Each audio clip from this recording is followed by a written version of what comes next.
Jarran aadaa duudhaa seenaa nama lafa haayee dabreedha. Jarran abbaa ummata gariitii miti. Jarran abbaa Oromoo cufaati. Jarran abbaa gadaa anaafis goota Oromoofis goota Rabbi rahmata haa godhu. Leenca Oromoo haqooma Oromoof dura kaa'e Jarran. Sooressa Jaarraa Abbaa Gadaa fi qabsoo bilisummaa Oromoo kitaabni qolu. Jaarraa Abbaa Gadaa jechuun qabsaa ganama. Jarran naaf nama addaa yookaan nama an Oromoodha an kan jiru filagoose. Jaarraa Abbaa Gadaa anaaf qabsaa gameessa namaati. Hayyuudha hubataadha. Abbaa qabsaa'ota Oromooti. Jarran anaaf ija, jarran anaaf gurra, jarran beeksisa mul'ata eenyummaa kooti. Jaarraan Oromoof abbaadha. Oromoo qofa osoo hin ta'in hawaasummaa biyya teenyaa tanaafuu abbaadha. Jaarraa Abbaa Gadaa jechuun abbaa ifa arraati.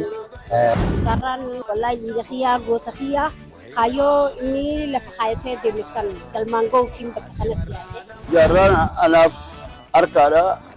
Anaaf dhageettii, anaaf qoma kiyyaa, anaaf bilisummaadha, anaaf mataa kiyyaa. Maqaan kiyya Mahammadi, Jaarraa Abbaa Gadaati. Jaarraan Abbaa Gadaa Oromoofis anaafis goota. Jaarraa jechuun namni beena kana. Ismaa'ilii jedhama. Jamaata afran qalloota irraa agartee urjii bakka jaati. Agartee kitaaba kanaa ayyaana godhannee Jaarraa Abbaa Gadaa keenca agartee akka kuma. Jaarraan nuuf keessatti bakka guddaa qaba. Nuuf seenaadha. Nuuf waa hunda Oromoofis akkasumatti gorsa nuuf ta'a. Jaarraa Abbaa Gadaa jechuun abbaa keenya hundee isaatirraa biqilee hundee isaatiin jiraannee as geenye isarraa hafu kaayyoo inni irra wareegame san galmaan ga'uudhaaf waa hundaafuu bira dhaabbannee kaayyoo isaa tana guddisuu qabna. Jaarraa Abbaa Gadaa jechuun nama kabajaa qabuun abbaa keenya nama guddaadha. Fuulli rabbitti haa tolu. Jaarran anaaf saaqaa dukkana gabrummaadha. Kitaabni kun kitaaba Jaarraa Abbaa Gadaati.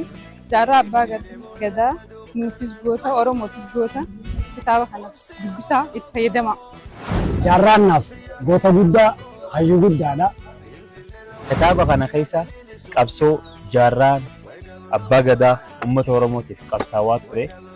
Umrii isaa guutuu jireenya isaa guutuu ifaajii meeqa kafalee uummata isaatiif laffaa ture as keessatti barraa'ee jira.